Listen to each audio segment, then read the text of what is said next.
Hi everyone. Hi guys. Lovely to see you again. Sorry it's been a while, but we're, as I said before, we're busy men, and we have to make our content right when we come to you. Yeah.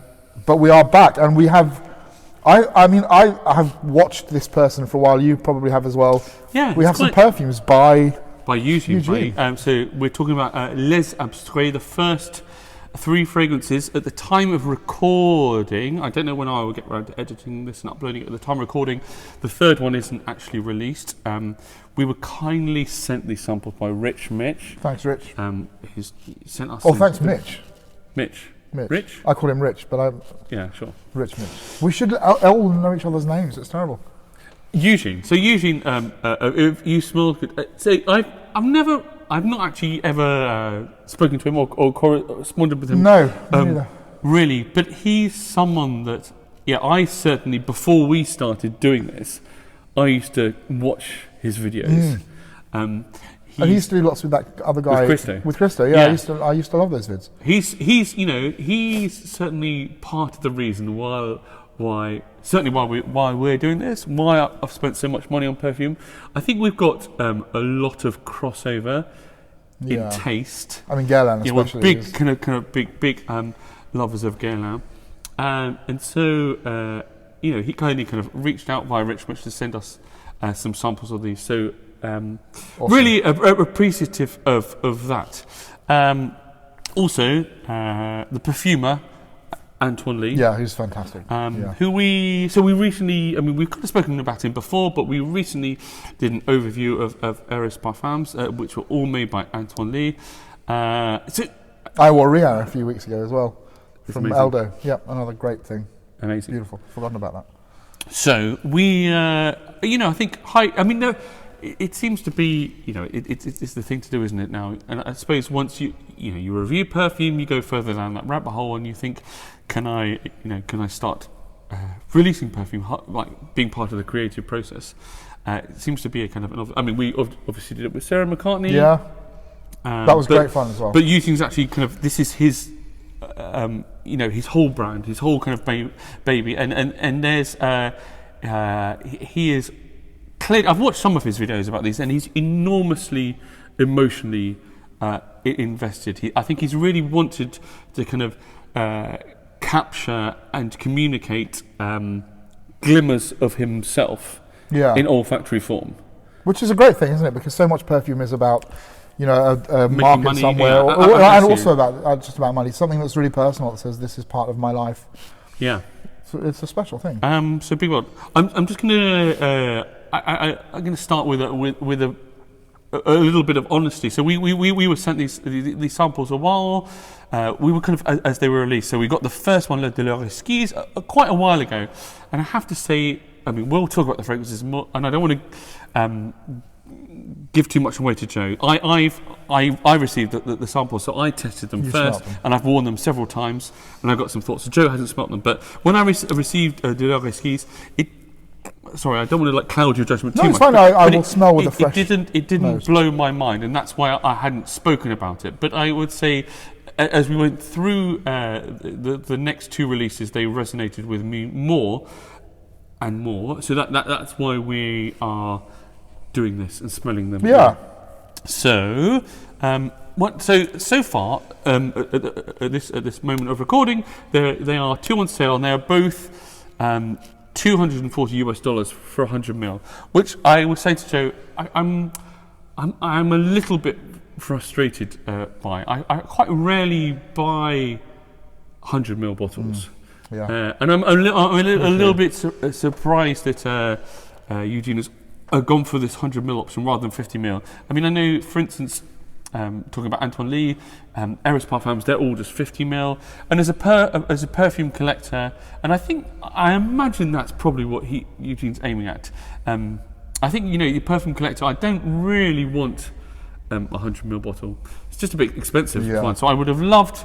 You never use it, do you? If you have so much stuff, it's very hard to have such huge quantities sat in bottles. Whereas the 30 or 50, you'll use more regularly, and it's not going to be left sat there. Anyway, enough chat. The smell. Let's smell the juice. So this is the first release, which was released last year, La Douleur Exquise. the exquisite pain. So just as I mentioned before, so I have worn this several times, and I've got a few pages of notes and lots of thoughts about this. Joe hasn't smelt this at all. Let's get a good few sprays. So you're going to get, and Joe doesn't know the notes list or anything. I have no idea about this at all. You're going to get his kind of first impressions. So La Douleur Exquise is very, very personal, the exquisite pain. It's Eugene talking about, or creating an olfactory representation of a painful breakup and wanting to, put that in a bottle. What do you think? It's, immediately interesting, and I like the very first impression I have. For a split second, I thought, are we going to go into a sort of rose saffron, fresh oud direction? So certainly, definitely a rosy kind of like saffrony place. Big kind of like plush rose. There's quite a lot of kind of freshness to it, a lot of brightness. It is very bright, and I think sort of slightly dusty. Dusty, yeah. Maybe it's like a sort of a rose leather. Puts me in mind of something like London by Gallivant, or in that sort of world. Yeah, I can see that. Yeah, the freshness of the leather, but that was with cucumber as a sort of bracing. I was surprised opening. when I read the notes list and then I smelt this. This feels. So obviously, this is all about a rose, a blood rose. I think, and that's what represents the douleur, the pain, the kind of the suffering. Every time I held a rose, it felt I only held the thorns. Who sang that? Someone, Billy Joel. Yes. It's not. I think when I thought of pain, rose, and I looked at the notes list, which I'll talk about a bit in a while. I'll give you a chance to smell and give your own thoughts. But this is much more upward looking than I imagined. It's much brighter. There's quite a feeling of space and lightness. There's a lovely sweetness coming through from somewhere. The other thing, my slight surprise when I felt this, it felt a little bit more modern than I expected. I expected from Eugene kind of knowing his taste. I don't know. I think I expected something a bit more classic.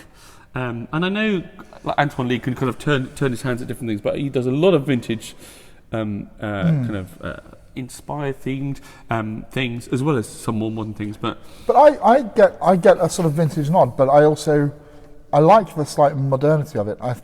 I feel like it's looking backwards and looking forwards. Yeah, a little bit maybe. I mean, I don't know what transparent. It is very transparent and bright, and I just feel like there's a bit of a woody amber, maybe some Embroxen, doing a bit of kind of creating that feeling of space. I often find when I wear this doesn't really smell like Portrait of a Lady, and maybe it's a bit of a lazy comparison to make because it's another well-known rose fragrance. But I now found Portrait of a Lady. I find that really Embroxen-y, and I feel that's what creates some of the feeling of space. And that's kind of what I got here. There's some interesting incense and spice, and I don't know if you get yet, but when I wore it on skin, you get a little bit of the most delicate, polite hint of cumin ever. I'm getting that right here. Yeah. And I hoped for it to kind of drag down. If I will read you. I'm getting a nice hit of cumin actually. It is fresh, but it feels like that bright, fizzy, energetic. And when we in Antoine Lee's fragrances for Eris, he did this dry spice thing a lot. And I think that's going to kind of crop up a few in this kind of dry spice and incense. But I saw things like clove, cumin, castoreum, labdanum, myrrh, popanax, and I expected this rich, heavily ambered, dark, round, thick, gloopy rose, which is not what it is at all. I think it's much more. Bright. I mean, it's good. I mean, it's Antoine Lee. It's well put together. It is. I mean, it's very well put together. You can tell straight away.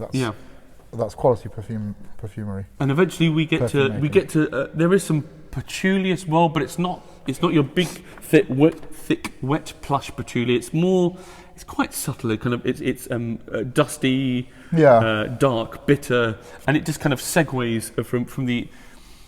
I like the delicacy of it. I mean, I would obviously, I also love a big, thick, heavy, rosy, leathery thing. Yeah. But I like the delicacy. I like the little hints and it's like little wisps of things coming to my nose. The thing is, I think the reason I didn't really connect to this is because I feel this is a very, very happy fragrance. Yeah. I feel it's bright, it's optimistic. There's a slight youthfulness to it. I feel it feels very positive. I feel it really looks up and it doesn't look down. But maybe that's the Exquise aspect of it, isn't it? Yeah. As I say, I've watched some of you talking about this, but I tried not to watch too much, to be kind of swayed too much, so that we could just talk about how it smells. It's good. I mean, it's Antoine Lee. He's a great perfumer. I'd love to wear this on skin, and I'd love to feel what the middle is going to do. Yeah. I mean, I definitely get. I always feel we kind of segued to past the middle. I think what you're getting now is almost middle. This incense with a bit of cumin spice. Little cumin, yeah.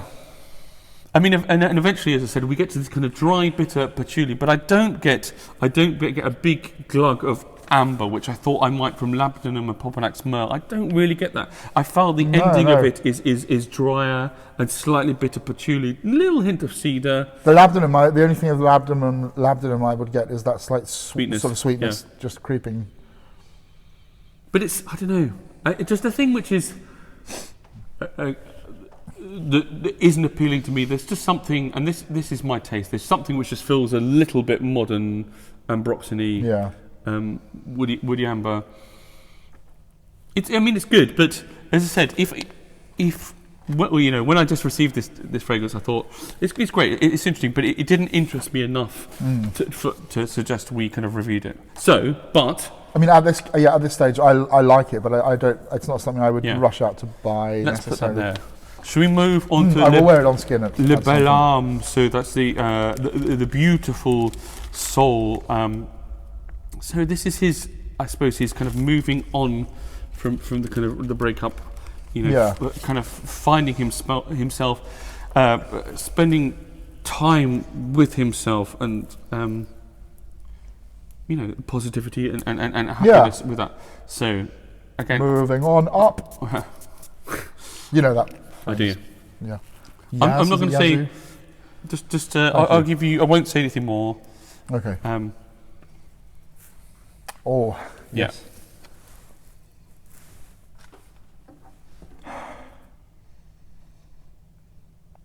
I like this. I get instantly. It is a happy making thing. I get sweetness. I get like papyrus. I get like a sort of honey drizzled on shredded wheat. A slight powderiness, a nice feminine. Yeah. A nice feminine quality. A nice vintage feminine powdery. Yeah. Vintage. Plush, and I think iris. Kind of, there's a kind of like a suede-y, like obviously there's irisiness, but I get this kind of real, almost like silk sheets, or just or the softest suede sheets, or some, this creamy. This is what Douleur Intense could be. It's difficult, to not make those kind of associations, but it's. I really like that. There's a real like plushness and. I feel kind of engulfed. I feel like absolutely surrounded with this. I feel bathed in this creamy, leathery, orrisy beautifulness. And what you're going to start to get in the middle, which is what. So it's good, and then for me, it gets much better. I'm getting to something up at this end of the strip that's not that opening powdery. I don't know what it is. There's something in the middle of this already that I'm sensing. So there's this spicy, this incensey, chocolatey, gingery, like, I said it feels like pixie dust. Not what's pixie dust? Well, like angel dust. Ah. And it's, if I say pixie dust, it's difficult. I feel that sounds kind of infantile and kind of like childish, and this doesn't feel. But really, I just really feel it beautiful. feels like a sprinkle of magic, Yeah. and I feel like there's this kind of aura where you kind of got this leathery, oracey centre with this kind of like bursting, almost effervescent kind of halo. I imagine this is how Margot Robbie smells. You know? Oh, I really like this a lot. And I feel there's like I'm starting to get this. I get, as well as this oraciness, I just get which is kind of on one hand it's leathery, and I'm getting these kind of like plush velvety sheets, but then I'm also getting like these chinks of shaft of blue and purple lights, and I'm reminded of things like Après l'Ondée and L'Heure Bleue, just these shards of light kind of breaking through. So you've kind of got the leathery, creamy velvetiness underneath, shards of light of purple, and then this kind of like sparkling, almost effervescent ginger and spice and. There's still a melancholy there, actually. But I think, but Après l'Ondée, the most melancholic fragrance ever. I definitely kind of get. I really love that. And that's kind of, and also with that, I find that very human. very human, very. Enormously comforting. It has smile, it has warmth, it has lift, and I love just being a bit kind of more technical. I really get a reference to either especially MX, which was the one from Eris Parfums, which had the kind of like ginger, incense, cacao. It had that kind of like But I almost feel like he's taken a bit of MX and combined it with Honoris and just kind of elevated it to this. This I would wear that in a heartbeat. I really, really like when I worn this, and as you go on, there's an increasing the iris kind of segues really beautifully to tonka, so you get this creamy, not quite vanillic, not quite sweet, but creamy, rich, thick underbelly, which kind of really just takes you in and hugs you. But it's so rewarding to wear. Can I try that on my skin? Do we have enough? Yes. There you go. I'm just going to have a tiny drop on my hand because I feel like I have to see what. Yeah, I kept coming back to this idea of kind of like bed sheets, kind of silk bed sheets. Yeah.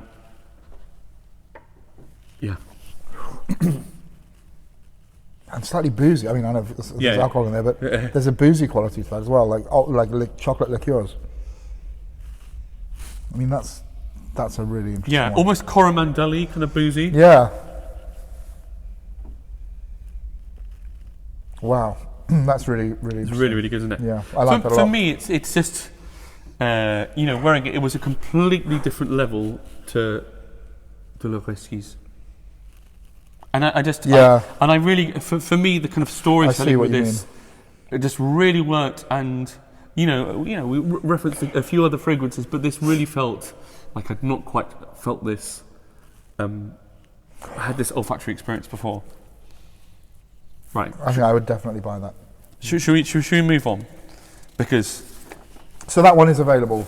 That is on sale. So this is Des Cendres, which, I'll be buying as I said, it depends when I get around to uploading this, but it might be ready. So this is at the point of recording. We don't know notes or anything for this. So Des Cendres means the cinders, or like the ashes, or. So anyway, I won't say anything, except, I'll spray it. Except to say. The first 2 times I wore this, I had quite different experiences because the first time, my mind immediately went somewhere, and I was kind of on this track, and the way your mind plays with your nose, I really kept thinking in that direction, and then I came back and wore it a second time, and I was taken in another direction. So I'd be very interested to see what reference points you get. It's a long way from the other one, isn't it?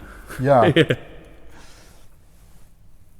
So the only thing I do, so he referred to this as a church in the forest. So having had the breakup and then having kind of found his beautiful soul, he then spent time in nature, in the forest, further finding himself. I get a pine, I get a sort of big green piney vintage feel. So he like Piney green oak moss tobacco. Yes. So when he refers to this, he refers to it as the little clip I saw about a new, a masculine woody sheep pritter. What are you going to say? This I know exactly what this is. Yeah. Yeah. This is polo green territory. Yeah. and Paco Rabanne. Yeah, and Quorum was the other Quorum, one. Quorum, yeah. like for me, when I smelled it, I thought. There's oak moss in there, no? Well, I don't know if he. I haven't seen the notes list. I mean, I assume it's IFRA compliant, so there's probably not large amounts of real oak moss, but you certainly get this big feel of wet, almost cabbagey oak moss. Yeah. But for me, when I smelled it, I thought. I actually, next couple of days, I wore polo green and then Quorum just to kind of remind myself of that. Those big, thick, hyper masculine, woody sheepras with loads of big green oak moss. Tobacco, like I don't know if there's galbanum or I think a galbanum. wormwood. Like I get this real like galbanum-y wormwood, super kind of foresty. I get a beautiful cross between, and this isn't to denigrate this at all, but just in terms of reference points that I love. I get a cross between polo green, mousse illuminée, and Memoir. Is it Memoir by Amouage? Yes, yeah. Okay, so that sort of baby. That was going to be my second. So as I said, I had. That's so interesting you said that because my first. I might as well tell you my two experiences. So my first one, I was my mind and my nose were firmly planted in this Quorum polo green vintage sheepra with some herbal notes in the middle and beautiful a real sheepra base. And I was kind of perplexed by the title of this Cendres because I thought cinders, smoke, ash. I wasn't getting that. But the second time I wore it, I got much more of those notes, and the second time I thought of Memoir Man by Amouage, which is one of my favourite Amouage, like quite underrated, which is this wormwood incense thing, and the other one was Arso by Profumo Roma, which is it's one of the best kind of like piney, smoky, woody fragrances ever. And you more smoke, actually. Yeah, you're starting to get this kind of feeling of heat. So there's a kind of junipery, burnt junipery. Kind of like cady. Yes, I totally get this. I totally get the title here. Yeah, I think in the first wearing, I was so caught up with like once I got the idea in my head of like Quorum and polo green that I just went. I kept smelling those things. Whereas actually, I think it's almost two fragrances rolled into one. Which is great because they're two of my like favourite genres. I think this is fantastic. I love the dampness of it because I mean how clever is that to make something that smells of like something like damp tobacco, cabbage, almost oak wet. moss, and then smell of something that's presumably dry and burnt as well. So I get this. Yeah, as we both said it, like that's this very almost clever. cabbagey oak moss, but then there's this feeling of almost not quite acrid, but certainly kind of dry. Dry burnt heat, and this is if you've tried Antoine Lee's fragrances before, especially the Eris collection. He does this dry spice thing, which gives a feeling of heat. And after we did our video, I bought Mabet, which is a kind of animalic woody masculine sheepra, which has this real feeling of heat when you wear it on skin. And I really found, especially the second time I wore this, I got not only smoky notes, but the actual feeling of heat. Yeah, interesting. I mean, obviously, it's not actually getting hot, but it took my mind so strongly in that. I mean, this thing definitely responds to your imagination. If I think of one thing, I can make this whatever I want it to smell like. And that's what I mean, and that's why it's my two experiences were so kind of different. It's really beautiful as well. It's very elegant, despite being something that's quite sort of dark and. But I'll tell you what, the other thing, and I did get this both times, is I feel like the opening is pretty hyper manly. Yeah. It's real like armchair, bare chest, gonna fight you kind of thing. And in the middle is more mellow. It does. What Ron Burgundy would wear in the original Anchorman, I think. But the dry down, I feel, took me in a very, very classic kind of sheepery, ambered dry down. And I feel this kind of like big, like, kind of like strong masculine thing had really kind of retreated, and all the smoke had retreated, and there was just this warm, kind of cuddly embrace, which you won't get now. But I really was impressed at the kind of the journey. I mean, that's the quality of that is outstanding. I love it. I'd be interested to know what Dan thinks. What's Mr. his? Smelly, No, Dan who does the podcast. Rothschild. Yes, Yeah, because he doesn't. I don't think he likes mousse illumine because of that wet cabbagey thing. I think I've heard him say before, and there is that here. But I think there's something else. I'd be very interested to know what he would think. He's probably not watching us. But He'll do it on. He might do it on Les Odorants, which is his. His podcast. But yeah, I mean, I definitely kind of worked through these, and I thought, Douleur Exquise, good, obviously very good perfume, but didn't really resonate. Belle Ame, I thought, I really love this. Des Cendres, wow. These two last ones, Belle Ame and Des Cendres, I think I would happily have both of them. I love them. They're so far away, aren't they? Yeah. This is great. This is right up my street. Yeah. Totally. It's a total winner. And the quality of the blend and that's the thing, because you're getting your Quorum Polo Green, but made by Antoine Lee. Yeah, real in a master's hands. God, it's good, isn't it? Success. Yeah. I'd be interested to see what else. I'd be very interested to see where it goes after this, and I feel there's an olfactory journey that we're kind of joining, kind of part of, and I'd be very interested to see where it goes. Totally fascinating. So, there you go. If you tried them, let us know. I mean, at the point, as I said, when we release this, we haven't seen the notes list for Des Cendres, so it'd be interesting to see what else.